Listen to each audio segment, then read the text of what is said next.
Welcome to Playful Beginnings, a podcast about the magic of play therapy for therapists, students, and anyone interested. In our podcast, we'll explore the deeper understanding of play therapy and the skills we use in working with children. We hope to help you understand the why behind what we do and how it helps kids heal and grow.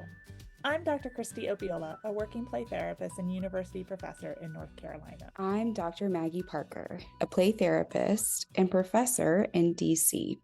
How are you, Kristie? I'm good. How are you, Maggie? I am okay. If I'm going to be really honest, it's been a tough week. I just got back from South Dakota to celebrate my Uncle Kelly's life. So shout out to Kelly Hodge and his family. He was a really wonderful uncle and a really unexpected death. So, Yeah, it's always a like a juxtaposition to celebrate while you're also grieving. It is. It's really strange, but in full play therapy authenticity, that's where I'm at right now.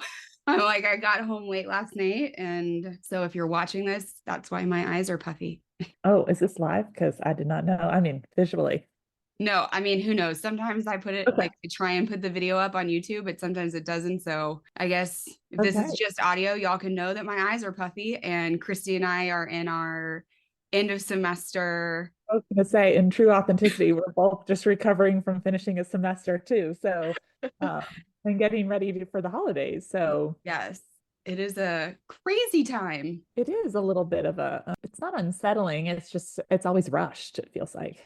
It feels really rushed. And I'm sure for those that are working, like for, parents and teachers and play therapists, this can be a really tough time for everybody because kids are dysregulated. Right. There's a lot of deadlines, whichever holiday you are celebrating, there are things that come with that, even just cleaning the house and gathering food and getting all of the traditions going to create that holiday magic. So yes, all that jazz. I was sharing with a colleague yesterday. I listened to someone on YouTube. Her name's Rebecca McDonough. She's a teacher, and she calls it the Bermuda Triangle of holidays, right? It starts with Halloween, then you get Thanksgiving, and then Christmas, and children and families and teachers. Everyone's dysregulated at this time. And, we're at the end of the Bermuda Triangle. So the dysregulation is at all-time highs. Oh, yeah.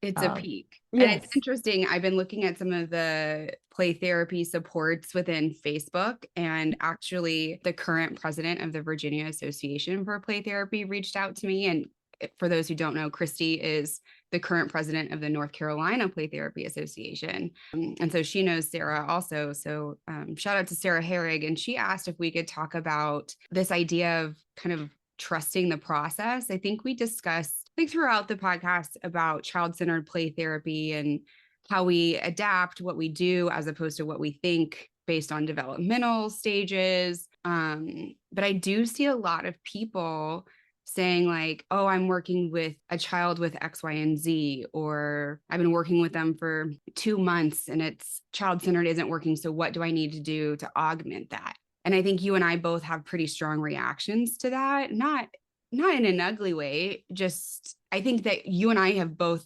experienced that feeling of hitting a wall and a desire to reach out and do something different. And so I also think that you and I have remained pretty true despite those feelings because of the supports and training that we received. I think really, especially when we were in grad school, that's when a lot of this came up.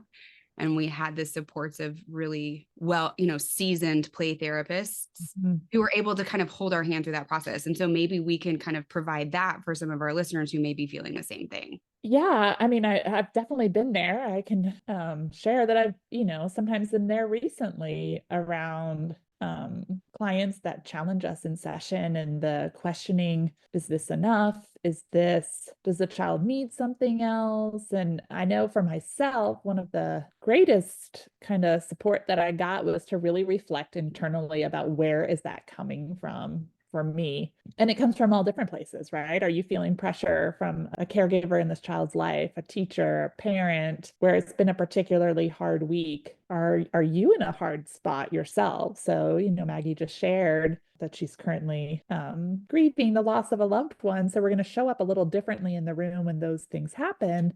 And I think we live in a society that wants instant gratification, instant change. And so I think sometimes we're quick to throw our hands up and say we need to do something that is more directive. And I'm not saying that the more directive roles may not benefit a client, but if you're going to stay true to child-centered, right, it gives a really confusing message to a child that you trust them and then you don't trust them. And Right. you don't express why you've switched roles, you just come in differently. And I think that can be really confusing and off-putting to a child, just like it would be if you were partnered with someone and all of a sudden they came home and they were acting totally different, or if they were always super supportive and listening, and then all of a sudden they come home barking orders or directing you or telling you how to handle it, you're going to be like, whoa, whoa, whoa, where did this come from? I think children react the same way in the playroom when we make that sudden switch without, like really a thoughtful rationale, a plan about how we're going to discuss it with kids, those types of things. Yeah, I think that's helpful too. I was listening to Brenna Hicks's podcast, and she was talking about almost like the opposite of like going from directive to non-directive, and really the importance of talking with the child through that. And it's sometimes, I don't know, like when I've had those moments of, oh, this isn't working, or the anxiety or fear that it's not working, my first thought isn't how can I let the kid know that I'm doing something different. It's just like, oh, I need to go in and be different. And it can be really discombobulating for a child. And I think you're absolutely right, is if we're sending this message for 6-12 weeks, I trust you, and then we come in and we're like, okay, now we're going to do something different, that could be really disheartening as well to the child. I think we also have to be thoughtful, like theoretically, like how kids would internalize that. Because if within child-centered, we have this belief of like they have this natural desire towards growth, right? We call it the actualizing tendency, or the OVP, right? Like, which is really helping to push them to be their best self, yet they receive messages from the community or from loved ones or people in their lives that that's not good enough. So they alter themselves, because we also are just naturally wired to want to be in relationship and receive love. And so if all of a sudden I change and I'm different, I often wonder, like, what is the internal message kids receive? I think it's confirming, right? Maybe what their presenting concern was, like, oh, yeah, I'm so messed up. Look, Miss Maggie tried to trust me and try to give me space, and I'm not good enough to, right? Like, does it reinforce that condition of worth that has been, like that they've created in their upbringing or in their experiences? And then like anything, like when we talk about boundaries or discipline, right? It's not the first time you do it that it works. It's the consistency and the predictability. So if we're all of a sudden going to change, then we're no longer predictable or consistent for the child. So just to me, often when I've had to reflect upon it for myself, like I go back to that, like, what is this kid's undergirding that they think about themselves or think about the world or think about other people? And if I change how I'm going to behave, right, by taking a directive approach or finding a module or doing worksheets on something, am I inadvertently reinforcing those conditions of worth that they kind of set for themselves? And so I don't know, like from a theoretical side, that's what I often think about. I can share personally on some of these occasions, like when I've sought mentorship or I've sought just guidance, because I've really, and don't be fooled that Maggie and I don't question ourselves, because I think it happens more from a child-centered lens, because there's a lot of faith, right? Not only in what we're providing, but also a lot of faith in the other person. And when things don't appear to be shifting right away, right? Sometimes we start to question our faith in ourselves or others. And so yeah. Well, go ahead. No. So I was going to say, really, I think the first thing that I do when I'm starting to feel that way, and I'm able to feel it. I feel things very somatically. I'm also a very like empathic person. And so I feel a lot of feelings all the time, right? So I have to be really like introspective as to like, okay, what am I feeling right now?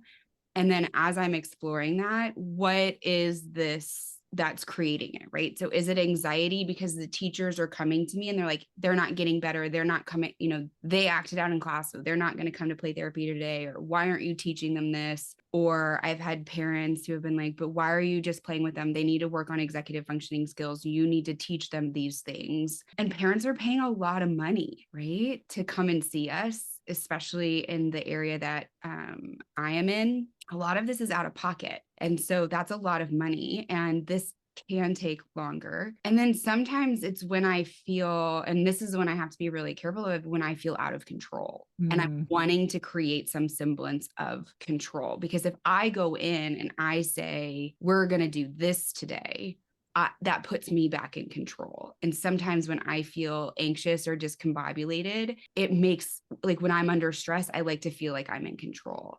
And so really trying to examine what's going on for me here. And is this to serve me or is this to serve the child? And that's where I have to come back to my core understanding of, or my core beliefs about children, about change, about my role, and really kind of recenter and ground myself in that, because I don't need to be in control in this space. I am control of the way I show up and the way that I provide empathy and care and reflection to help this, children understand themselves and discover themselves in a way that benefits them. But it's not for me to control their progress. And I think what's really helpful from this perspective is, like, not only am I'm trusting the process, but I'm also meeting them where they are. And then I'm the different type of adult than anyone else, right? And I have to remind myself, they have teachers teaching them social emotional skills. They have parents teaching them social emotional skills, but they're bringing them to me because I'm different. And I have to remind myself of that. Yeah, as you were talking, it's really, I think, when we're saying self-reflection, right? It's like, am I being congruent and authentic in this relationship, or what parts of me have been triggered that are forcing me to want to do or show up differently for this kid? And that could be external pressure. That could also be internal, like Maggie talked about, right? Like if I have a high need for control and I feel out of control in a session or in life, because you've experienced or life, or stuff. like things aren't going the way you were hoping that they would go, right? So like I think that shows up subtly, but like doing a deep dive of like, what's happening for me in this moment? Why all of a sudden do I feel all of this pressure, or why do I feel the need, and what is that about? Right. And looking at it both from potentially what's happening in the child's life, or what's happening, like in my personal life, or me personally.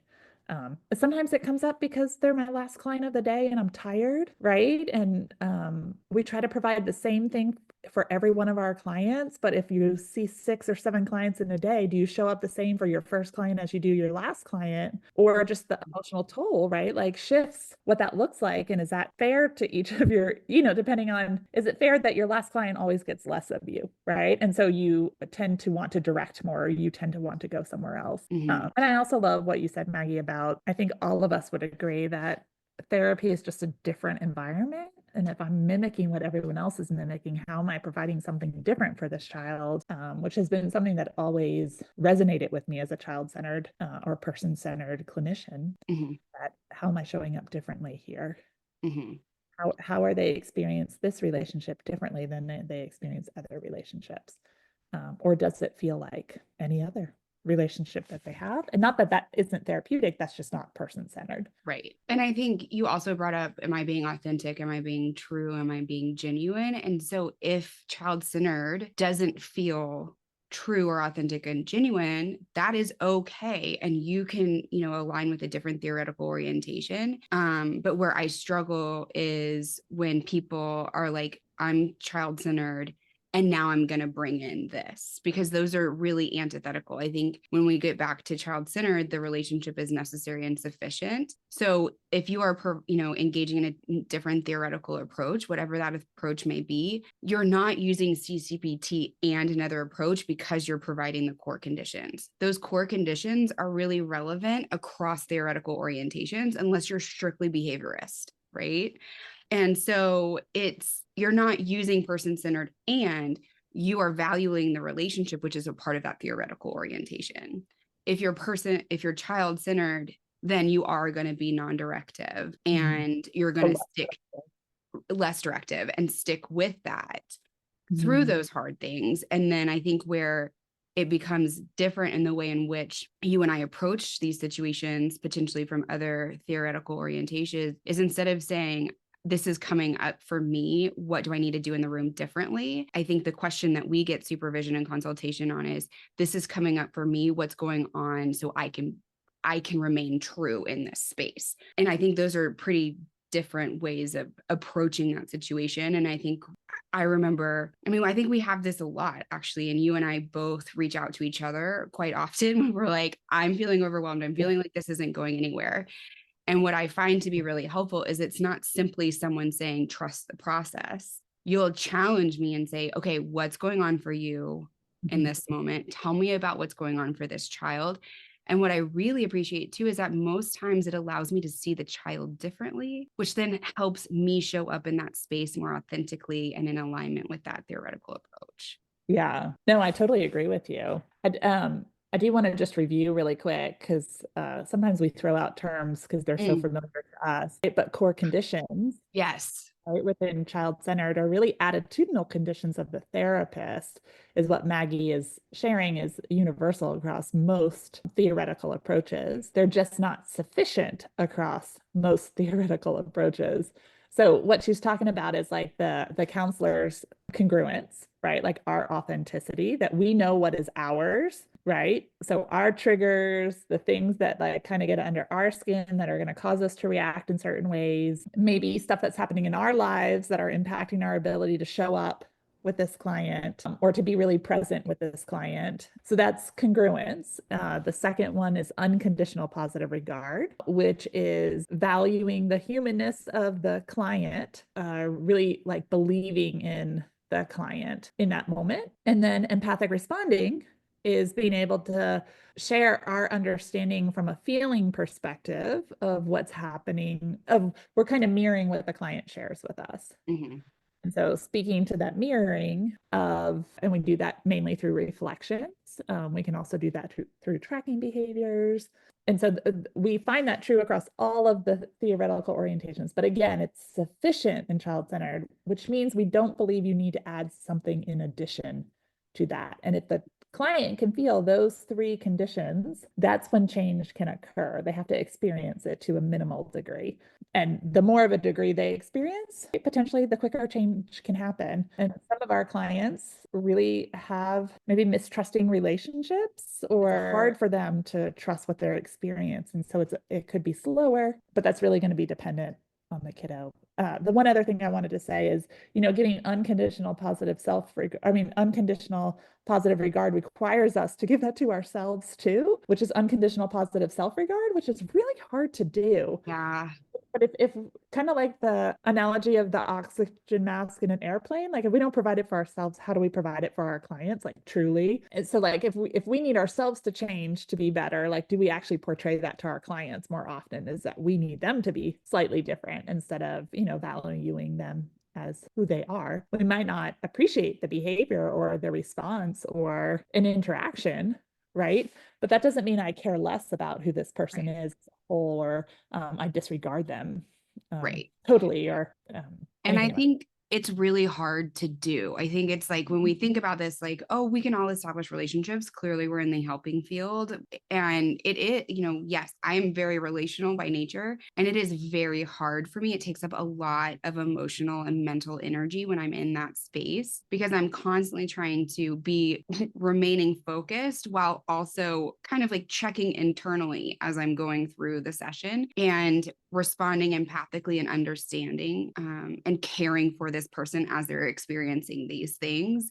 It's an attitudinal shift. I think it's a shift in how we understand people. And one of the things that I found to be really helpful for me in understanding what we do, and I share this a lot with parents and teachers and students, is when I accept you for who you are, I give you permission to change. And if you think about I give you permission to show up authentically, right? Like to not show up masked or not to show up with like expectations that others have for you, but I allow you to like really be who you are without having to change that. Like, I think that's the thing is like, if I have someone coming up to me and they're like, hey, listen, you're actually not very nice and you're not very smart and you need to do X, Y, and Z, Or if I kind of make the analogy of when you go home, right? Like you go to your hometown and you see people who you don't have authentic relationships with and you don't really trust that actually care about you, you're not going to tell them everything that's happening in your life.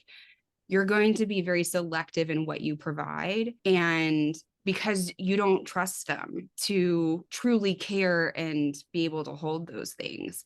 And so kids aren't going to be able to come to us and share those things that they're struggling with, or, they're going to put up that mask if they think that underlying ourselves is that they aren't good the way they are, like that all of their things that they're scared of or fearful of, or that they believe other people don't like about them or that aren't acceptable about them, if they think that I'm also upholding that judgment, they're never going to show me that. And why would they? They shouldn't. It's not a safe space to do that. And it's really hard to really genuinely have unconditional positive regard. And I think that's probably the things I get supervision on the most. Is like, I'm really struggling with empathizing right now. And so you help me. And Casey Lee has been really instrumental in this for me. Also, Dr. Casey Lee at Lipscomb University, of helping me reframe, like, okay, wait, let's look at it. So this is what's bothering you. And this is what this child's going through.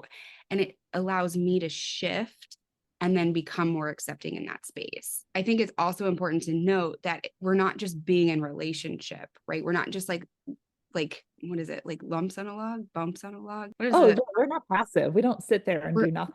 No, we're very active. We are reflecting and responding and enlarging the meaning and recognizing feelings and being a mirror in a way that the child can see themselves differently, but that's developmentally appropriate way to do that. And I think you and I are very consistent in how we do that with adults and teenagers too, is we're providing reflections that are mirroring back what the client is saying or doing or engaging or experiencing, that helps them kind of, I guess, when I think about it with adults, like reorients the way I'm thinking about things, that light bulb moment of like, oh, this looks differently than I thought that it did. I think I'm not expressing that as well as I should. I agree. I was just going to take it from a slightly different angle, right? Like, as I accept you for exactly who you are, and I'm not asking you to be different with me, right? Like, I think what happens in session is kids start to take little risks. They start to show harder parts, more vulnerable parts, more emotionally tender parts of themselves, right?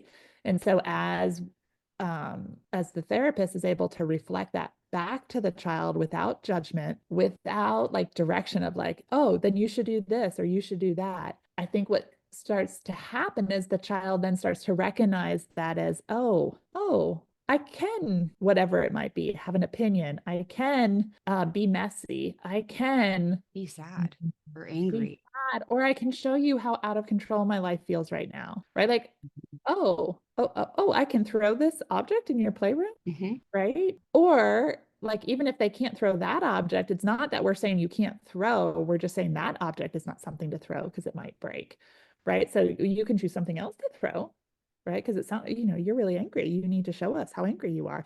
And so we're able to reflect that in a way so that they can like internally express themselves and then really try on, does this fit for me or does this not fit for me? And if this doesn't fit for me, what would feel more true to who I am in this moment? And so then like we kind of keep bringing up, we call this relational depth in therapy, right? Like where we can get deeper into what's really happening internally. They're those real tender parts so that we can be more real. We can be vulnerable and authentic and conscientious of that I'm showing up and, oh, Miss Maggie, she likes me even though I have anger. Miss Maggie is okay that I can put all the toys on the playroom on the floor because this is what my life feels like right now. Like that she's not telling me it needs to be picked up right away. She's not even telling me I have to clean it up.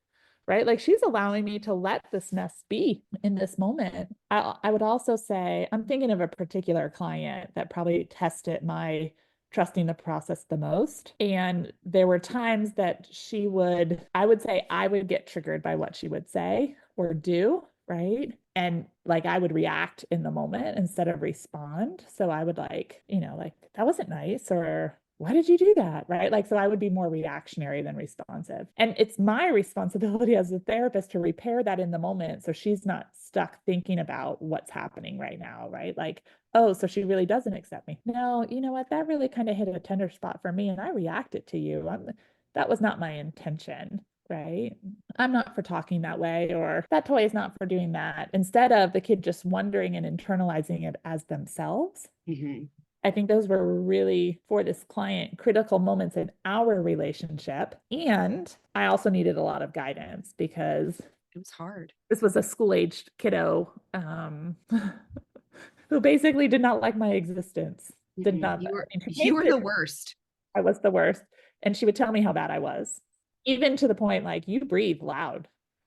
Why do you do this? Why do you do that? Why do you dress like that? Why do you eat like literally like questioning my whole existence in our relationship, which is, I really think, was a projection from her about how she felt from other people. So she just mimicked it towards me about, right? And me holding true to reflecting those components for her, like, oh, you really don't like the way I talk. You don't like the way I wear my hair. You would dress differently, right? Which is no front to me or no front to her. It's just a fact that she felt very inclined to share with me. And I remember I was at UNT at the time and going to one of our advisors and kind of sharing like, oh my gosh, maybe child-centered isn't the right approach for this kid. I also, Gary Landreth talks a lot about intervening moments. And I found that happening in this case in particular, that something would happen that would indicate, like on our hardest sessions, something would happen that would indicate to me what I was doing actually was working. So like this kid, you can imagine she probably didn't have a lot of friends,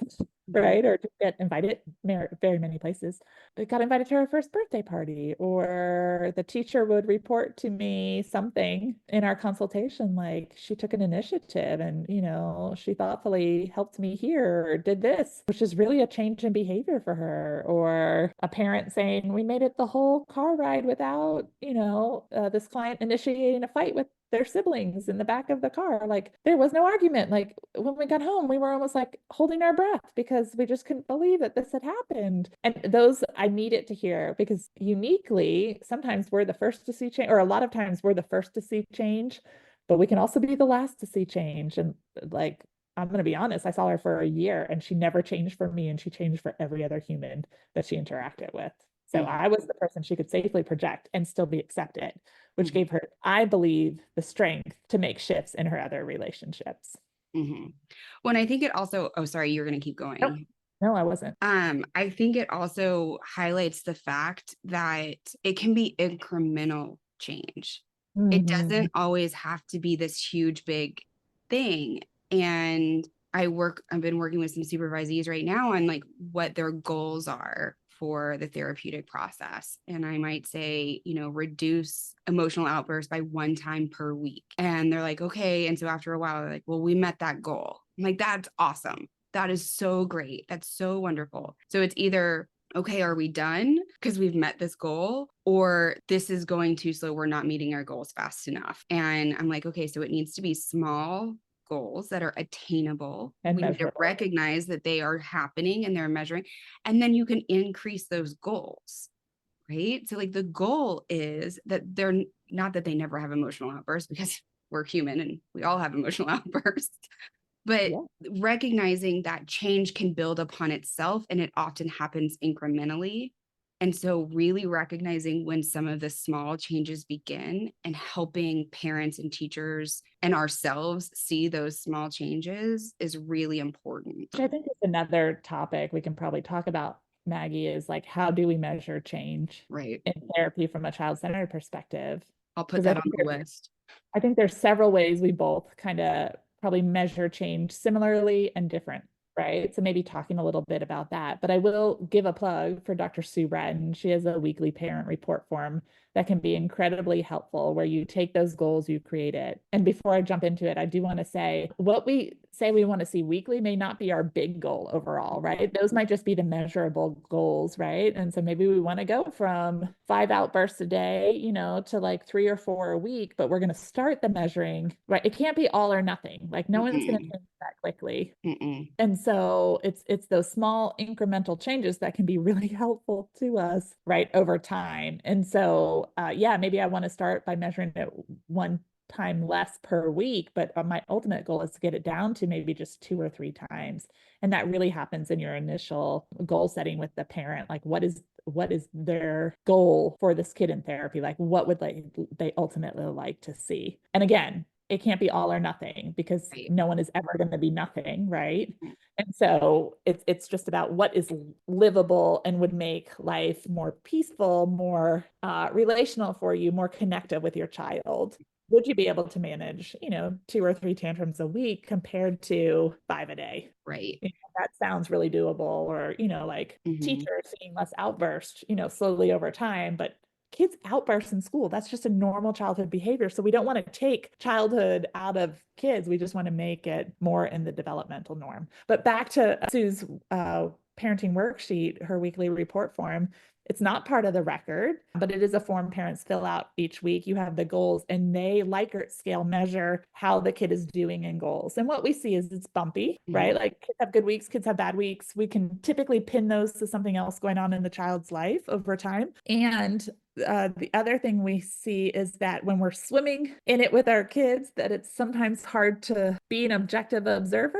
No very subtle change, but we can see a shift, instead of it always being a 10, all of a sudden it's closer to, like a 9 or an 8. And that's a change. I want to make sure we note that to parents, like something small has happened where there's this subtle shift. It's also a reminder to us that subtle shifts have happened, that then like we can go back and say, okay, so things are shifting a little bit to allow us to trust the process more.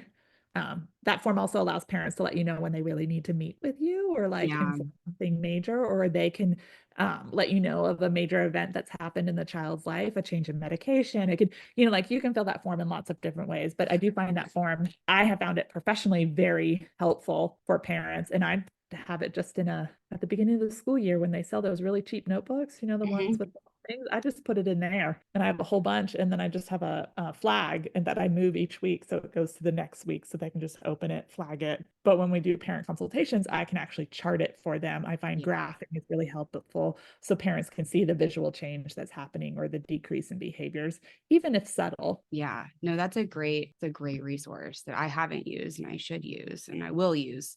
I also think it speaks to something that you and I have seen in the research that we've done. So Kristie and I have done a couple meta-analyses, which is when you look at studies across the board, like about child-centered, and then you combine them all together to see if overall it's effective. So it's a really helpful tool for research and to show efficacy. And so we just completed one with children who've experienced trauma in child-centered play therapy, and I completed one with disruptive behaviors. And what was really interesting for both of them that we had to kind of discuss and have conversations about is that child-parent relationship therapy actually had higher effect sizes than child-centered play therapy. And when you think about this with children who are expressing externalizing behaviors or have experienced trauma, it takes a long time to trust a therapist to show those things, right? Whether it's because of the trauma and fear about attachment to a new person,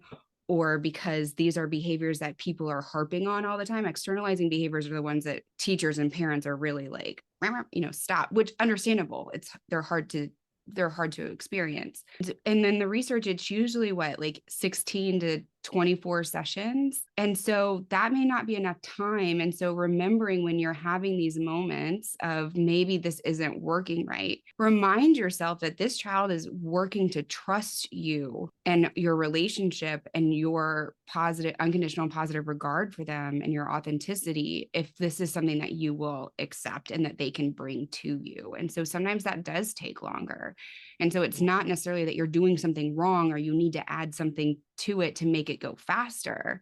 It's that they are determining if you are trustworthy. And if you're to shift in the middle of that experience, that can really impact their level of trust of you, because now it's shifted and it's scary. It's scary. I also sometimes wonder if the CPRT shows higher effectiveness is also because there's more consistency. Both if they've seen a therapist or if they haven't, a parent has the ability to be more consistent for longer periods of time over multiple days a week, right? Than when we just see them one day a week. Or it's the combination of them getting individual and child-centered, and right, so there's a consistent pattern in how people are interacting with me, trusting me, reflecting for me, that makes that change maybe more effective. I'm not really sure. I mean, I think we can look at it. Shifts parents' perspectives. And I think what we're measuring are often parent perspectives. Yeah. Both of those things. But and yes. I think, it could be assessment. There could be a lot of reasons for this, but I do find it interesting and something I have to remind myself of like, okay, maybe, and I've seen, kids who show up the same each week, very chaotic. And, I've worked with kids who have like really intensive trauma, early childhood trauma and prenatal trauma, and also have been diagnosed with, autism. And so it's like, okay. And I'll like, oh, I don't know if I can, I know trauma, but I don't know ASD as much. And so maybe this isn't working. And they showed up each week doing the same things, just chaos, just everywhere chaos. And I'm, reminding myself like, this is their experience of their inner world. This is their processing. And in those moments when I would start to doubt myself and I would call you and have conversations, it's like, okay, can you trust the process? And usually when I allowed myself the space to relax and then continue to show up authentically, that's when the caregivers would say, I'm noticing a big change. They're happier, or they're singing in the car. And there, it's like, it doesn't mean that there aren't meltdowns. And I just tend to notice that in those moments when I do allow myself to just release that fear and trust the process and reinvigorate myself and reorient myself into this space, that's usually when I start to see change. Yeah. Which I think is just really interesting. And so I would encourage the play therapists that are listening and the parents who might be listening whose kids are in therapy, of being like, okay, what's going on here, to take it back to where we started? Like, what's going on with me that I want this change to happen? What could this mean for the child? How can I continue to show up in this space? And it's usually after that moment that you start to see changes, for me, at least, anecdotally. No, I agree.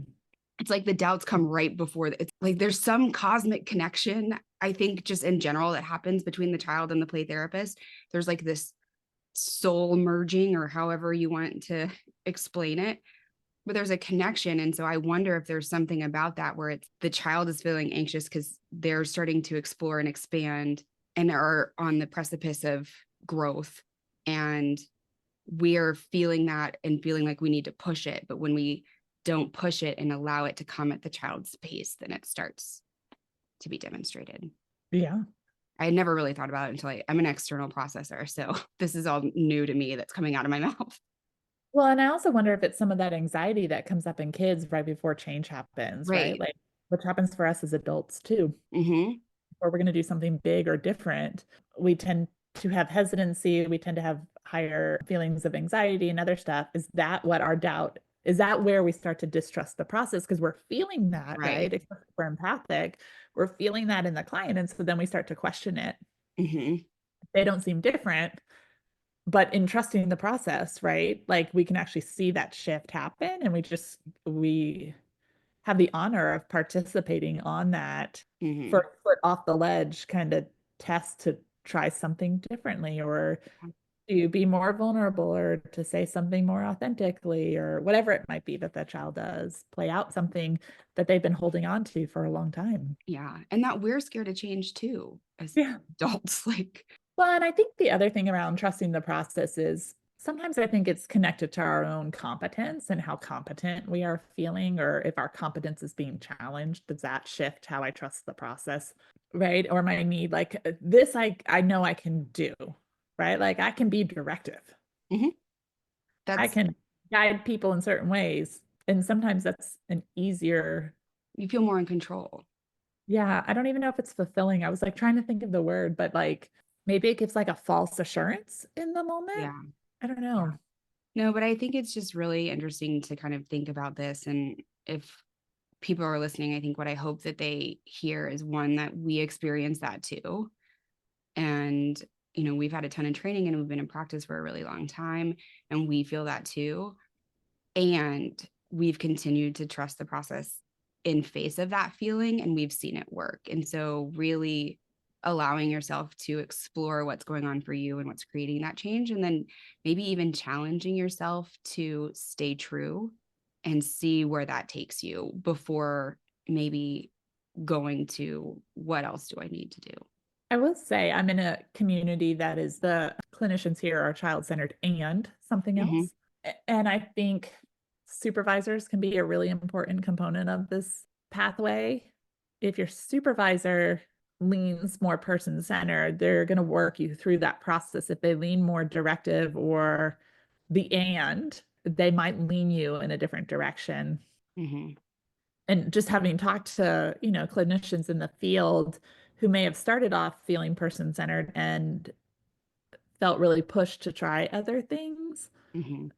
right? Like when you're self-doubting yourself or when you're not feeling very confident, it's easy to be directed away from like staying true. And then they've also talked about how they missed that part. And yes, this is helpful and it can maybe relieve something in the immediate. It doesn't feel long-term sustainable, Yeah. right? And so it's just an interesting dynamic to be thoughtful of too, is if questioning, also know who you're getting support from, because that might also, because I think both of us would be in a different spot if we had supervisors who would have guided us to try a different technique or do EMDR or do something else Mm-hmm. with our clientele in the moment. And I want to reiterate, Maggie and I are not saying that those aren't effective interventions.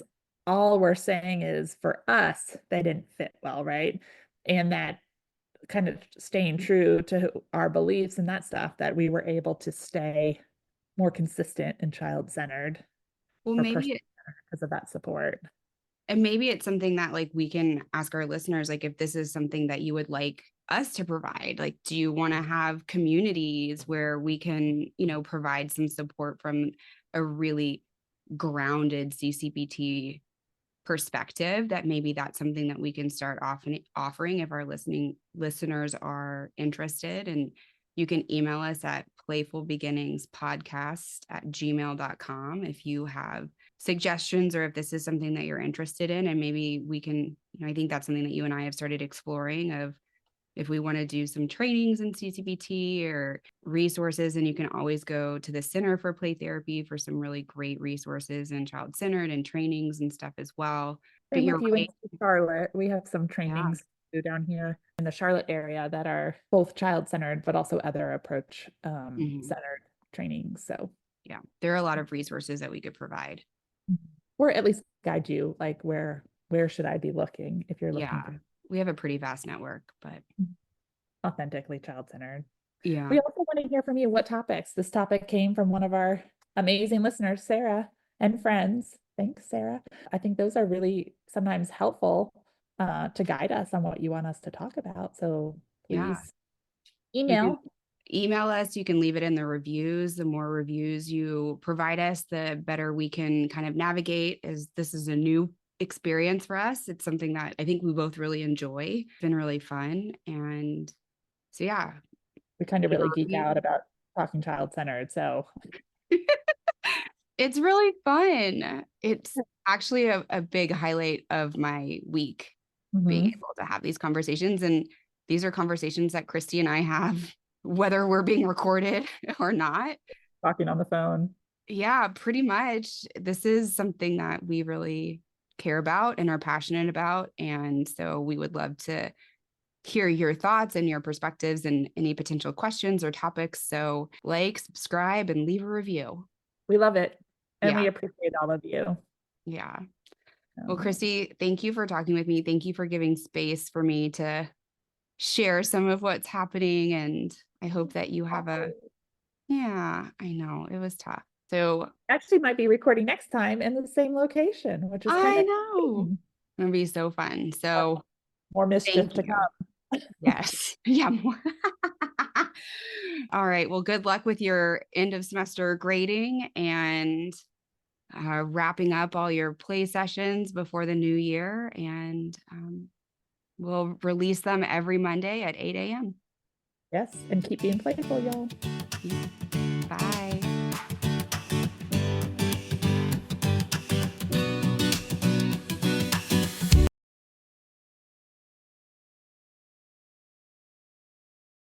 I'm Dr. Maggie Parker, a play therapist and professor in DC.